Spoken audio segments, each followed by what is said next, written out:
You, Alon. Going through the names on the RSVP list for today's event and meeting so many friends and allies in the halls just now, I have to say I'm deeply moved. This occasion has managed to bring together a unique amalgam of creative and fearless women and men. We have here, and in the halls upstairs, hi,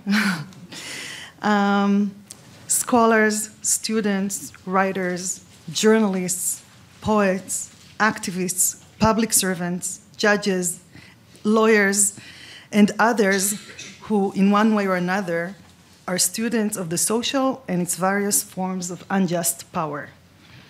The book that we are celebrating today is a tour de force of 4 decades of Professor Catharine MacKinnon's rigorous, original, and unsettling articulation of the interrelations between sex and power and of the pivotal role of law vis-a-vis equality.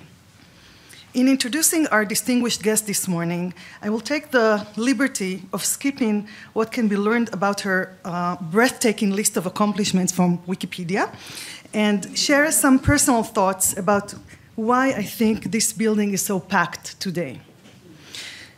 As a graduate student at the University of Michigan Law School, I was fortunate to be able to take Professor MacKinnon's famous sex equality class in the fall of 2001.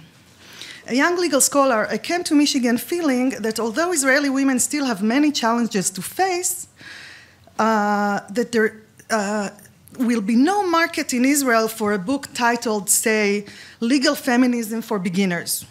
I anticipated that my career will take me to the topics covered in the second volume, Advanced Legal Feminism.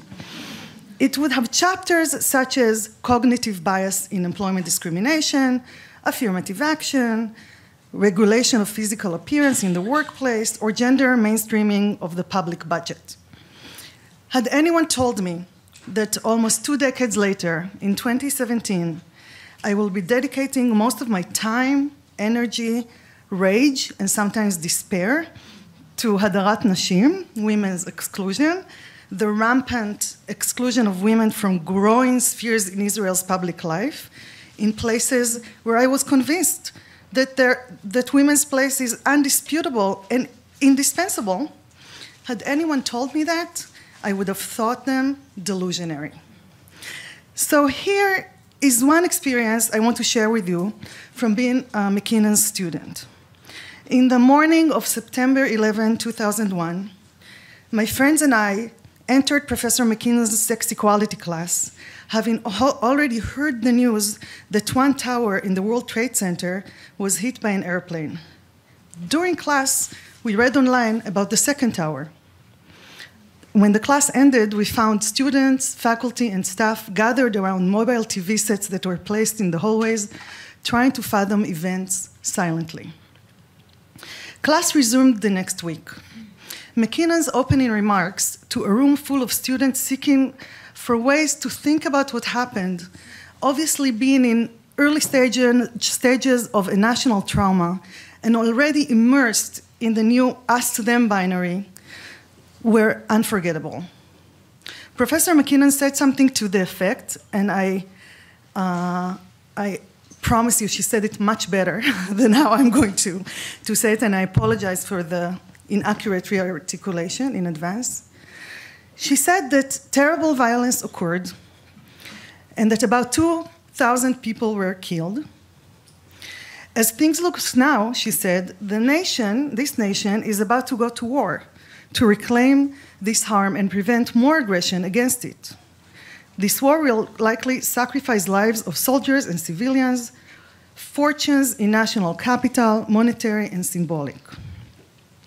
Then she pointed our attention to the piece of data that 2,000 is around the number of women being murdered by their partner or ex-partners every year in America. Now, this is me. Between 2003 and 2012, more than 18,000 women in America were murdered that way. She asked us to consider why do we not recruit the same shocked, grieving, angry energy about this consistent form of killing? Why do we not see resolution to take actual costly action? By posing this question, she illustrated that our core task was to articulate what was missing for recognizing that women in intimate situations are attacked as a class, just like when they finally managed to make it into the public sphere and they face ubiquitous reminders of their private essence as providers of sex and other services, as sexual harassment demonstrates so well. I sat there, an Israeli student, observing a classroom full of people for whom this was probably the first time in their lives in which they experienced the feelings of patriotism and in which their national identity suddenly took priority in how they understood themselves. And I thought to myself, this is what clear vision looks like. This is what courage looks like. But let me also confess, I had doubts. I was even a bit angry with Professor MacKinnon. You know that kind of bitterness between feminists when one feels that the other misbehaves and spoils things for the bigger struggle? Is this truly necessary now? This annoyance that I felt surprised me, but I could not deny it. I thought such remarks may have crossed the line of good taste, that she was reinforcing the image that feminists are obsessed with their issues alone, unable to see the large picture, and refusing to recognize the magnitude of national and international politics. Perhaps there are times, I thought, where other things are more important than women's issues. Or at least perhaps sometimes it is better to pretend that some things are more important. Despite being well-versed in the powerful feminist deconstruction of the public-private divide, I felt that somehow this was, after all, not the same. Airplanes hitting towers is one thing, domestic violence is another. Today, as I encounter increasing incidents of hadarat nashim, both institutionalized and ad hoc, I recognize the force of MacKinnon's analysis. In conceptualizing what takes place in hadarat nashim, we have a similar choice to make, choice between paradigms. The dominant discourse tries, and too often succeeds, to convince us that hefty issues are on the line: national unity, group autonomy, religious accommodation, religious freedom, and also pragmatic considerations, such as finding ways to encourage ultra-Orthodox to enter the workforce or to enable the religious soldiers to serve in the military without compromising modesty.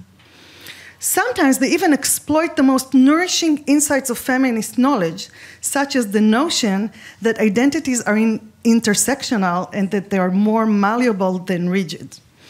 They even turn our appreciation of the power of sisterhood against us, telling us that being at the back of the bus or in a separate classroom because men won't tolerate us nearby should really be viewed as a source of power, as room of one's own.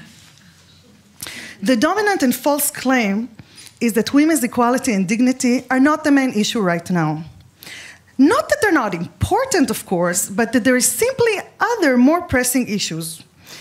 MacKinnon's message in September 11, as it has been for me throughout her scholarship, is that we must not be allured by the false invitation to partake in the collective efforts by moving aside as women.